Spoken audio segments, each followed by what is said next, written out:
السلام علیکم، کیسے ہیں آپ سب؟ میں حاضر ہوئی ہوں ایک نئی ایپیسوڈ کے ساتھ۔ ہم ناول پڑھ رہے تھے حیام۔ آئیے بڑھتے ہیں اپنے ناول کی طرف۔ ہیئر وی گو۔ آرز حسن، ہاں آرز حسن، وہ کیسا ہوگا؟ اس کی دنیا تو تباہ ہو گئی، اس کی دنیا اجڑ گئی ہوگی۔ آہستہ آہستہ حسن بخاری کے نام سے جڑے تمام رشتے اس کی نظر کے پردے پر چلنے لگے۔ وہ چیخو پکار کرنے لگی۔ وہ کمرے کی تمام چیزیں اٹھا اٹھا کر پھینک رہی تھی۔ نفیسہ بیگم جو اسے بلانے کی غرض سے اس کے کمرے میں گئی، وہ نہ پا کر واپس جانے ہی لگی تھی کہ وہاں سے گزرتے اس کی دردناک آنکھوں کو سن وہ جلدی سے اندر آئی۔ وہ منظر دہلا دینے والا منظر تھا۔ وہ اسے سنبھالنے کی کوشش کر رہی تھی، لیکن حیام بن پانی کے مچھلی کی طرح ان کے ہاتھوں میں نہ آنے کی قسم کھا بیٹھی تھی۔ شاید اس کی چیخیں پوری حویلی میں گونج رہی تھی۔ منال، کرن، مناہل سب کمرے میں اکٹھے ہو گئے۔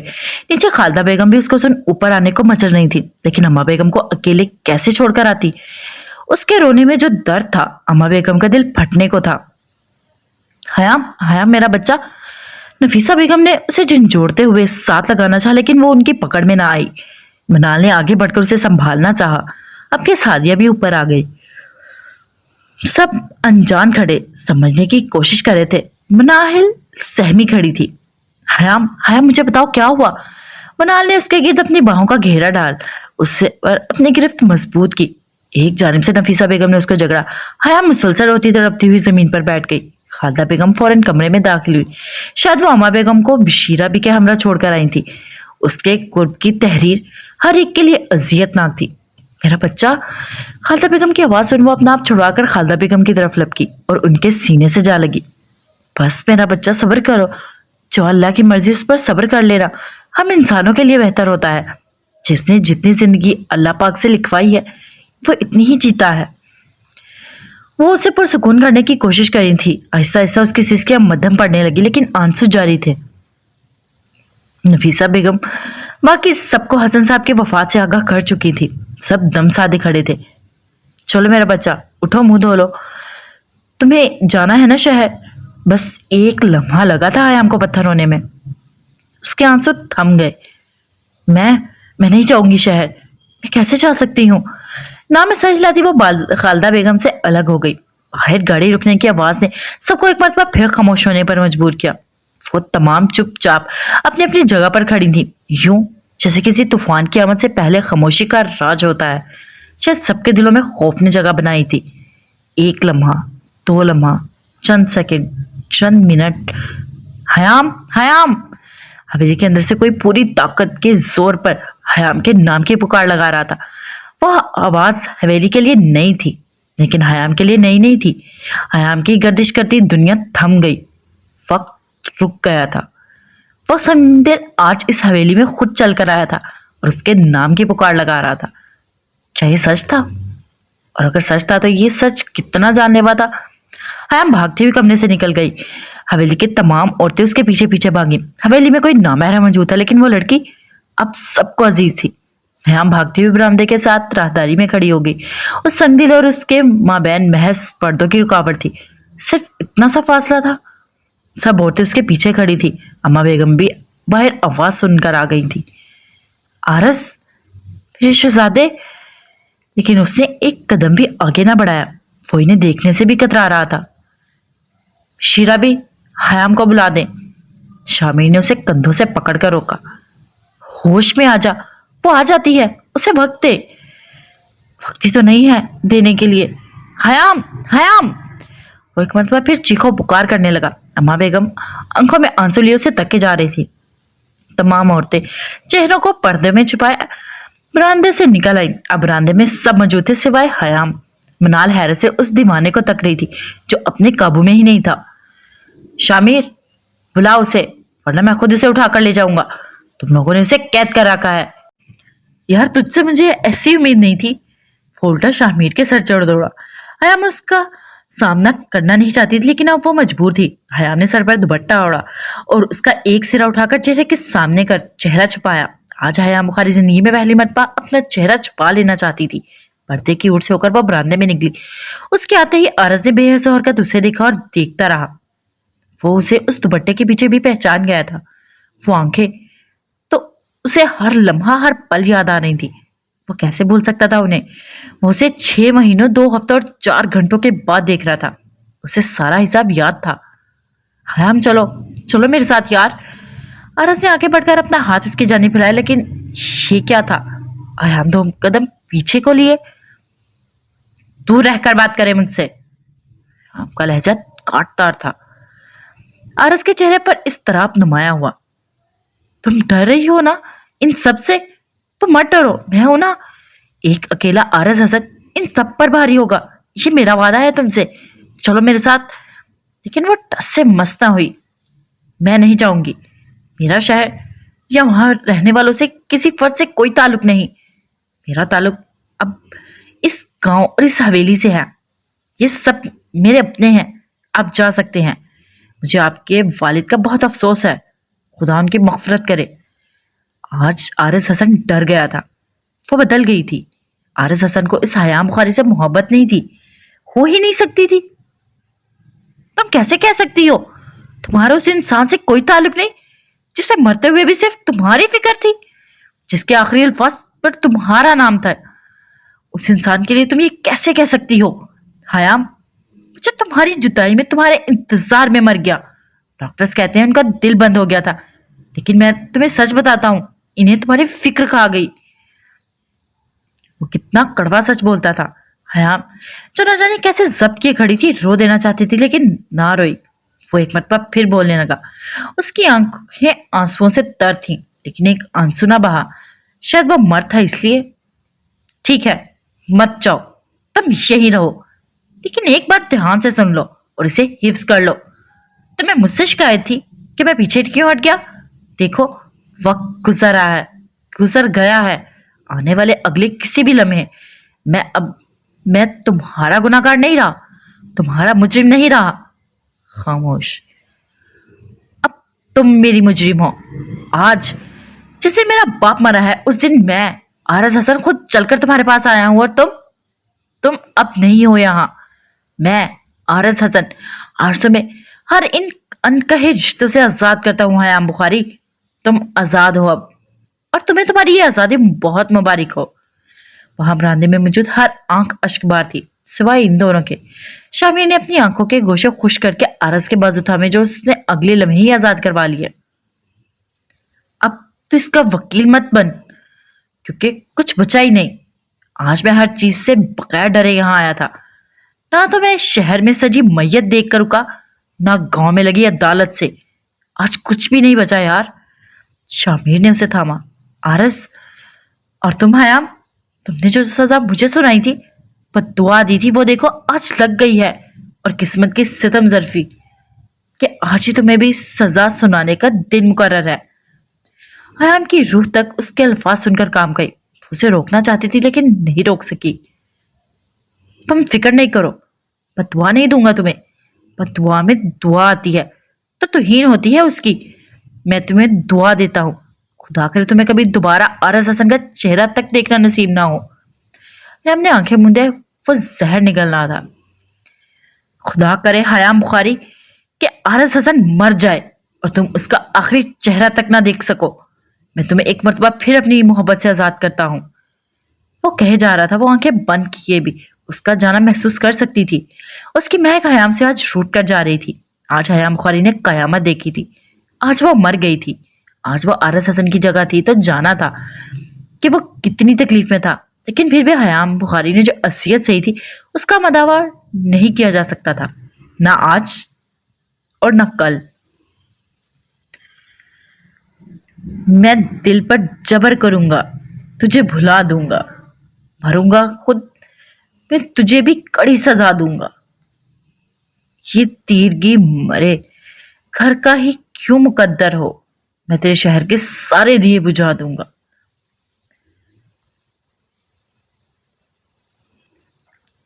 उसके जाते ही वह जमीन पर ढह गई। शाहमीर भी उसके पीछे जा चुका था।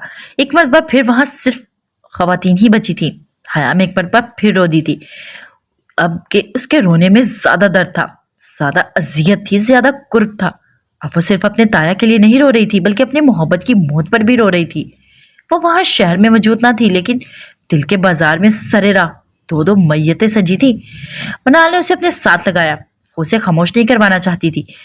हयाम के आंसू बह जाना ही बेहतर था, वरना सारी उम्र के रोग बहुत बुरे होते हैं। अम्मा बेगम चलती हुई उस तक आई और वहीं उसके करीब जमीन पर बैठ गई। उसके सर पर हाथ रखा तो उसने चेहरा मोड़कर उन्हें देखा। आज वो भी रो रही थी। तो चाहती थी ना मैं हवेली के दरवाजे खोल दूं? जा, आज मैं खोल देती हूँ, तो खुश हो जा। लेकिन जा, चली जा शहर, उसे राजी कर ले वरना वो कभी नहीं मानेगा। हमने उन्हें गौर से देखा। वो आज अपनी तमाम रवायतें, अपने असूल तोड़ रही थी। आरस सच्ची तो कहता था कि उससे इतनी मोहब्बत करती है कि उसे अपने सामने देख पिघल जाएंगी। आज वही हुआ और हवा के झोंकों की मानी सामने आया था तो वो मिट्टी हो गई थी। हयाम के आंसू थम चुके थे लेकिन लहजा अब भी रंधा हुआ था। ये बात आप भी जानती हैं कि वो अब कभी नहीं मानेगा। वो जो मुझे दुआ देकर गया है ना अम्मा, वो खुद भी जानता है कि वो बद्दुआ है। अब देखिएगा इसकी बद्दुआ, मैं जितना मर्जी भाग लूं मेरा पीछा ही करती रहेगी। हयाम की सिसकी उभरी। मनाल उसके कंधे पर अपना चेहरा टिकाए रो रही थी। आप उससे कहीं कि जाते जाते मुझे अपनी बद्दुआ से तो आजाद करता जाता। मैं बहुत गलत थी, आप मुझे माफ कर दें अम्मा। मैंने जो कुछ भी किया मुझे माफ कर दें। आपके दिल से भी तो मेरे लिए कोई आह ही निकली होगी ना। देखें, वही खुदा है कि अर्श को हिला गई और मैं सच में आज खाली हाथ रह गई हूँ। हयाम ने अपने हाथ उसके सामने फैलाए। ये देखे ना, देखे, मेरी दुनिया उजड़ गई है। आपके शहजादे को ये क्यों नहीं मालूम हुआ कि मैं अपने बाप की शहजादी भी तो आज यतीम हुई है। अम्मा बेगम सबसे उसे सुन रही थी। हयाम की आंखें रोने के बाद सूज चुकी थी। नफीसा बेगम ने रोते हुए खालदा बेगम को देखा, जो कि आने वाली मुलाजमा के हाथ मनाल का बच्चा थाम रही थी। साथिया भी रो रही थी। आज उसका दर्द सबको रुला गया था। हयाम का सर भारी होने लगा। वो उठने की कोशिश करी थी लेकिन उठ ना सकी। मनाल ने उसे थाम कर खड़ा किया। मुझे कमरे में जाना है। उसके कमरे में ले जाऊंगी ना मुझे, उसे मेरी जरूरत है। वो वहीं बसता है। वो अपने हवासों में नहीं थी। मैं ले चलती हूँ, तुम बस खामोश रहो। वो और भी कुछ बोल रही थी लेकिन अम्मा बेगम उसे सुन ना सकी। मनाल उसे लेकर बरामदे में चली गई। अम्मा बेगम को आज मालूम हुआ कि वो जिसे सब पागल और नादान कहते थे, वही पागल अपनी मोहब्बत में बड़ी समझदार निकली थी। वो उस रास्ते पर बहुत आगे निकल चुकी थी। अफसोस कि जिस रास्ते पर वो चल रही थी वो रास्ता सिवाय तन्हाई के कुछ नहीं देता, कुछ भी नहीं। मनाल उसे उसका कमरे में ले आई।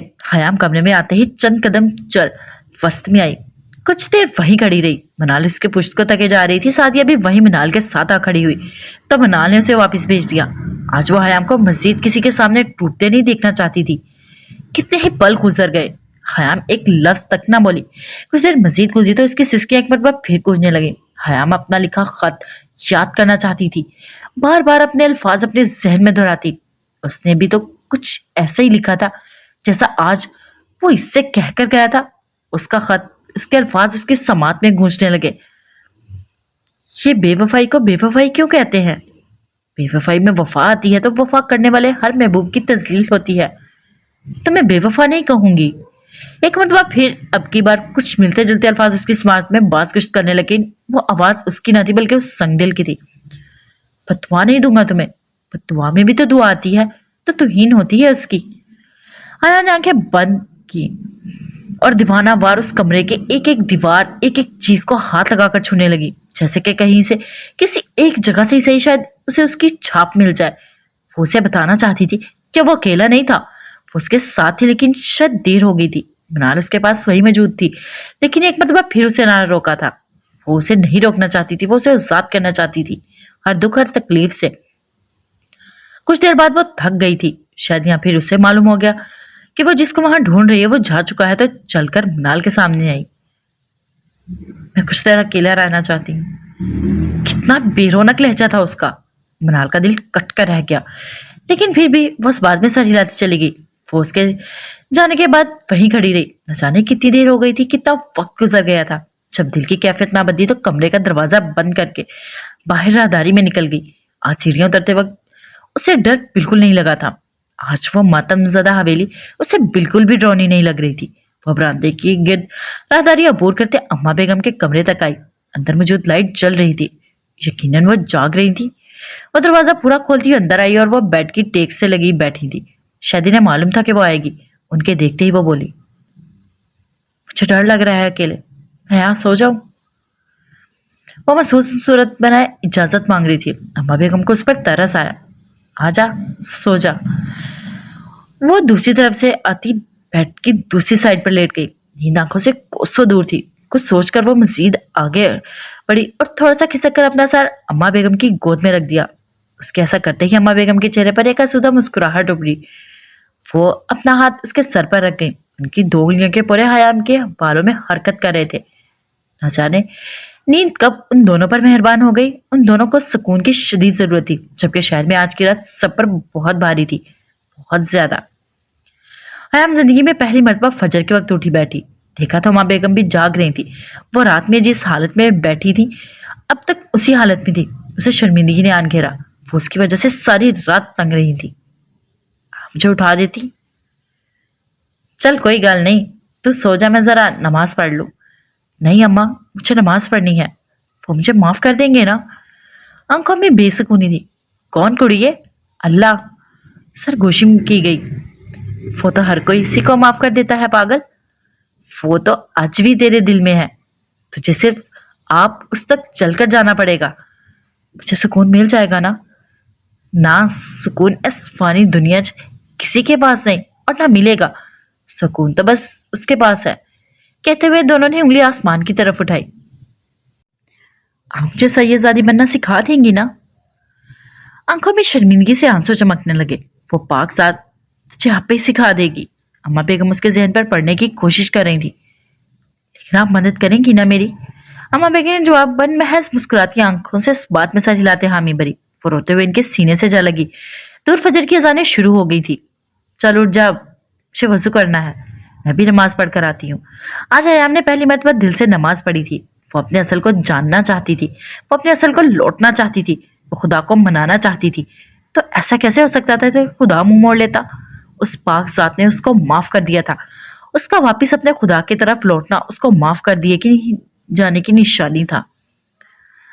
अम्मा बेगम नमाज अदा करके अब बरामदे में बैठी थी। सूरज अभी मुकम्मल कहाँ निकला था और ना ही निकलने के आसार दिख रहे थे। मौसम अबरा आलूद हुए जा रहा था। शायद के बारिश होने को थी, लेकिन ये वाला कौन सा मौसम था बारिश का? हयाम नमाज अदा करके आई और उनके बराबर में झूले पर चढ़कर बैठ गई। अगर उसके बजाय कोई और इनकी इजाजत के बगैर बैठता तो वो जरूर वो कुछ कहती, लेकिन वो हयाम थी। वो उसे क्यों कर बना कर सकती थी? वो न जाने क्यों उसको लेकर बेबस थी। वो चाहती भी तो भी उसके खिलाफ न जा सकती थी। होते हैं ना कुछ लोग ऐसे, कुछ ऐसे रिश्ते। एक बात पूछूं? हयाम ने आसमान को देखते बात का आगाज किया। पूछ। वो उसे ही तक रही थी। आप नाल से नाराज हैं? अब क्या हयाम इन्हें देख रही थी, लेकिन वो आसमान को। नहीं, वो नाराज है मुझसे। नहीं, वो नहीं है, वो शर्मिंदा है।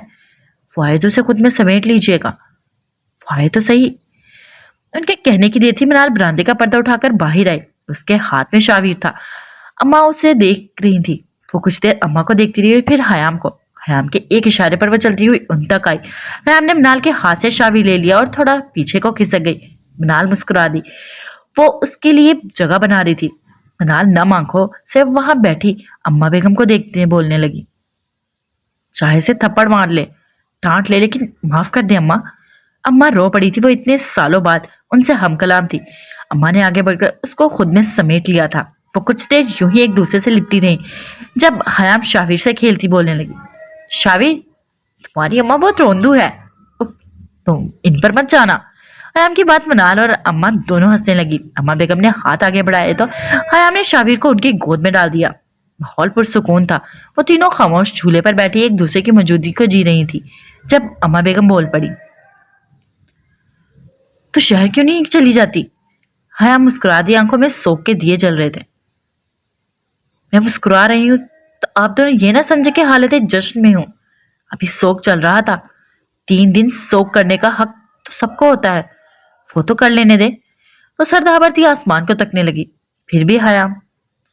मनाल ने उसे देखते सवाल किया। वो यूं बैठी थी कि अम्मा बेगम आधे झूले पर टेक लगाकर बैठी थी, जबकि हयाम और मनाल बकी आधे पर उनकी जानिब मुंह किए अपनी भीड़ झूले के दाएं बाजू पर टिकाई थी। खुद सोचो ना, वो शख्स मेरा सामना करने से डर रहा था कि सामने आएगा तो मैं उससे मुजरिम कहकर सवाल पूछूंगी, गिरबान पकड़ूंगी और देखो कि मैं जिंदा थी। अब मेरी बारी आई तो मैं जिसकी मुजरिम हूं वो अब इस दुनिया में नहीं। मैं कैसे जाती मिनाल, मैं कैसे देखती उन्हें?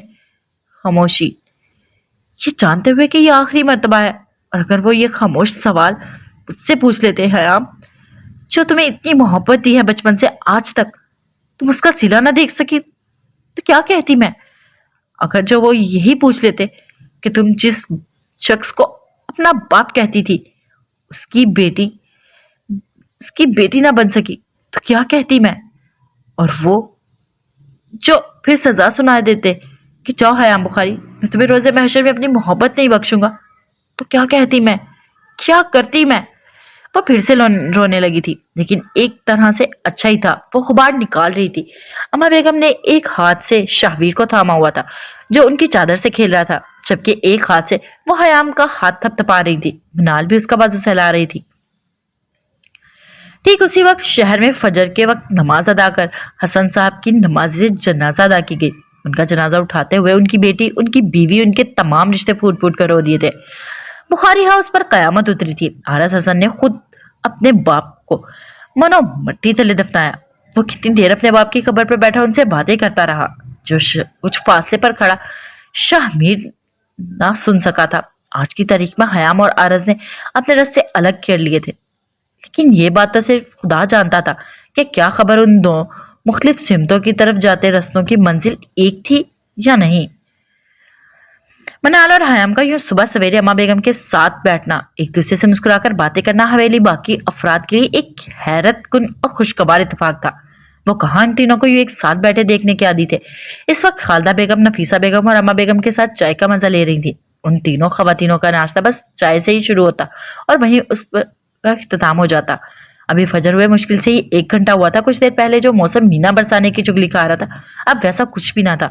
बरामदे से ऊपर देखते खुले आसमान से सूरज चमकना नजर आता था। वेली का बरामदा सूरज की मध्यम रोशनी से रोशन था, लेकिन उस गर्मी के मौसम में भी सुबह की धूप न जाने क्यों भली लग रही थी। जाओ तुम दोनों भी नाश्ता कर लो, बाकी लड़कियां भी अभी आती ही होंगी। खालदा बेगम के कहने पर मनाल ने हयाम को देखते जवाब दिया, मैं तो कर लूंगी, लेकिन ये हयाम मोहतरमा कब कहाँ कुछ खाती है नाश्ते के नाम पर। वो इतने अरसे से वहां रहती आई थी, लेकिन मजाल थी कि किसी को ये बात मालूम होती ना। ऐसे मत देखिए मुझे, ठीक है? आपके हर मर्तबा पूछने पर कहती थी कि हाँ कर लिया नाश्ता, लेकिन ये भी तो देखे ना कि झूठ आपका दिल ना दुखाए, इसलिए बोला। अब आपको मुंह भर कर कह देती, मुझसे नहीं किए जाते ये देसी खाने में नुचड़े पराठे या फिर चाय, तो बुरा लगता ना। खालदा बेगम के देखते ही जवाब देती हयाम ने साथ बैठी मनाल को जोर से मुक्का मारा। मुझे क्यों मार रही हो? मैंने तो सच बताया है यार, तो कुछ और मांग लेता है इंसान। उफ हयाम, मुझे सच में अफसोस हो रहा है, तुम इतने महीनों से यहाँ हो और हम सच में तुम्हारा ध्यान ना रख सके। खालदा बेगम को सच में अफसोस ने आंख घेरा। अरे मुझे वैसे भी नाश्ता करना पसंद नहीं, और यहाँ तो वैसे भी दोपहर का खाना जल्दी हो जाता है, सो जरूरत भी महसूस नहीं हुई कभी। अब ऐसा करेंगी तो मैं सच में ही चली जाऊंगी यहाँ से। ए खालदा, एक काम कर, छोटे शाह के कमरे में वो नीरी काली शाय बनाने की जो मशीन है ना, वो लाकर बावर्ची खाने में रखवा दे उसके लिए। कॉफी की इस अजीम बदतरीफी पर हयाम का तो मुंह ही खुल गया, जबकि मनाल चेहरा झुका हंस दी। अम्मा देखें, आज ये बात तय कर लें, अगर दोबारा आपने मेरी प्यारी कॉफी की शान में यूं तारीफ की तो मेरे यहाँ दंगल हो जाएगा। इसकी बात पर अम्मा बेगम मुस्कुरा दी।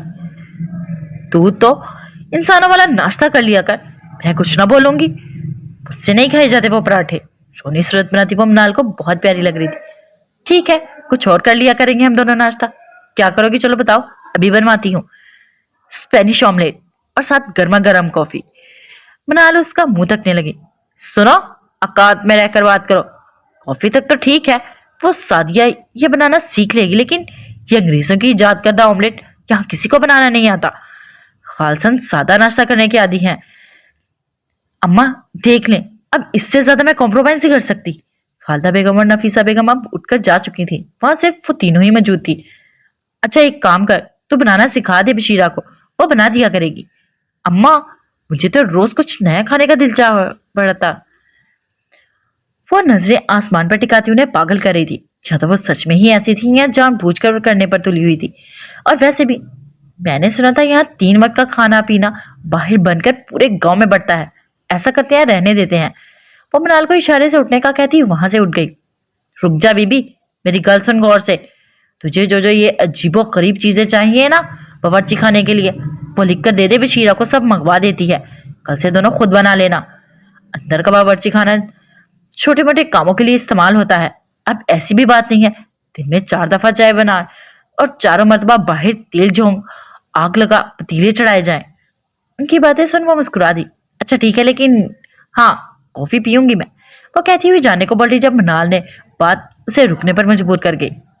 वो तो ठीक है, लेकिन कॉफी पागल लोग पिया करते हैं। दूर के इस बात में कभी बहुत पहले आरिस हसन का कहा जुमला गूंजा। मैं चाय में ही खुश हूँ मोहतरमा, ये कॉफी तो पागल लोग पीते हैं। वो उदास मुस्कुराहट मुस्कुरा दी। पीछे मुड़कर मनाल को देखा जो जमीन पर खेलते शाहवीर को गोद में उठा रही थी। अच्छा सुनो, कल से मैं चाय पीऊंगी, अब खुश। वो उसके जवाब का इंतजार किए बगैर अपनी सुनाकर बरामदे में चली गई, जबकि पीछे मनाल और अम्मा बेगम उसके फैसले पर एक दूसरे को तकती रह गई। वो इस वक्त अपनी अम्मा के सामने बैठा था। उसकी माँ और उसके दरमियान खाने से सजी ट्रे पड़ी थी। वो कब से खामोश उन्हें तकने में मसरूफ था। अम्मी बस कर दे, कुछ खा ले, कितना रोएंगी आप। अपनी माँ के हाथ पकड़ता वो फिक्रमंदी से उन्हें खामोश करवाने की कोशिश कर रहा था, और वो खामोश ना हुई तो वो एक मरतबा फिर बोलने लगा। अम्मी आप ऐसे करेंगी तो देखिए मुझे, मैं कमजोर पड़ जाऊंगा। अबू जानती हैं कि मुझे क्या कह कर गए थे। कह रहे थे आरज अपनी माँ का ख्याल रखना। आप ऐसे रोती रहेंगी तो वो इस दुनिया को छोड़कर जो गए हैं वहां दूसरी दुनिया में कहाँ चैन से जी सकेंगे। आप ऐसा चाहती हैं कि क्या वो वहां भी आपके लिए परेशान रहे। आरस की बात निदा बेगम ने अपने आंसू पहुंचे और नामे सर हिलाने लगी। एक रात ने इन्हें थका दिया था, अभी तो न जाने ऐसी कितनी ही रातें इन्हें तन्हा गुजारनी थी। अम्मी मैं और बादल तो खुद को संभाल लेंगे, लेकिन मशल बहुत छोटी है, उसे आपको संभालना पड़ेगा। मैं उसे अकेले नहीं संभाल सकता। वो कितना मजबूर, कितना बेबस था। बाप मर जाने से बेटे कैसे एकदम जिम्मेदारों के बोझ तले दब जाते हैं। तुम फिक्र नहीं करो, अपने ही रोएंगी। अपने बच्चों के लिए परेशान कर सकती हूँ आरस, मैं नहीं कर सकती। मैं नहीं चाहती कि हसन मुझसे नाराज रहे। माँ, किसी एक के जाने से जिंदगी कहाँ रुकती है। मुझे भी जीना है अपने बच्चों के लिए। वो एक मरतबा फिर रो दी और अपनी जगह ठीक थी। उन्होंने अपने शौहर को खोया था, उनके दुख, उनकी तकलीफ का अंदाजा कोई नहीं कर सकता था। आरस भीगी आंखों से खाने को एक साइड करते अपनी माँ से लिपट गया। वो रो देना चाहता था लेकिन नहीं रो सकता था। पहले उसका बाप जिंदा था तो वो रो लेता था, अब जब खुद बाप की जगह बैठा था तो रोना चाहता भी तो रो नहीं सकता था। चंद लम्हे वो अपने बेटे के सीने से लगी रोती रही। जब आंसू मजीद बहना रुक गए तो उनसे अलग होती आंखों के गोशे खुश करती उनसे पूछने लगी, वो नहीं आई, वो नहीं आएगी ना। निदा बेगम के सवाल पर आरस ने अपनी माँ को देखा। वो आ जाएगी, आप उसको छोड़े, खाना खाए। एक बार तो फिर वो खाने की ट्रे उनके सामने रखता उसकी प्लेट में खाना निकालने लगा। मतलब वो नहीं आएगी, मुझे झूठे दिलासे मत तो आरस। लहजा फिर से रन गया था। मैं गया था अम्मी उसे लेने, लेकिन शायद आपके बेटे की जानिब से दी गई तकलीफ अब्बू को खो देने से ज्यादा बढ़कर है। वो आ तक न सकी। रोटी का लुकमा बनाकर उसने अपनी माँ की जानिब अपना हाथ बढ़ाया। निदा बेगम उसके हाथ में मौजूद निवाले को तकने लगी। हाथ बढ़ाकर उसने हाथ से निवाला पकड़ आरस के आगे किया। तुम नाराज होकर आए हो, उससे कभी नाराज ना होना। तुम नाराज होगे तो तुम्हारे अब्बू को तकलीफ होगी। देखो मैं भी नाराज नहीं हूँ। एक आंसू इनकी पलकों की हदूद से बाहर बह निकला। मैं उससे नाराज हो ही नहीं सकता अम्मी, मैं दिल के हाथों बहुत मजबूर हूँ, बहुत ज्यादा मजबूर। अपनी माँ का हाथ थाम उसने लुकमा लिया। तुम्हारे अब्बू की आखिरी ख्वाहिश। आरस ने उनकी बात काट इन्हें फिर से खाना खिलाने को हाथ बढ़ाया। अब की निदा बेगम ने खा लिया, अभी उन सब बातों को भूल जाएं। इन बातों का वक्त नहीं है अम्मी, अभी सिर्फ आप खाना खाएं, फिर मुझे मशल को भी देखना है। शायद वो ठीक कहता था, अभी इन सब बातों का वक्त नहीं था। अभी कदम से कदम मिलाकर एक दूसरे को संभालने का वक्त था। एक दिन ये सब बदल जाना था। हाँ, जो रिश्तों के चले जाने से कमी रह जाती है वो कभी पूरी नहीं होती। जिंदगी में एक खलासा रह जाता है, लेकिन वक्त गुजरते गुजरते इंसानों को मजबूत बना देता है, हर किस्म के हालात से लड़ना सिखा देता है। اوکے گائز، آج کے ایپیسوڈ کے لیے اتنے، پھر ملتے ہیں نیکسٹ ایپیسوڈ میں. اپنا خیال رکھیے گا، دعا میں یاد رکھیے گا، فیڈ بیک کلاس میں دیجیے گا. فی امان اللہ.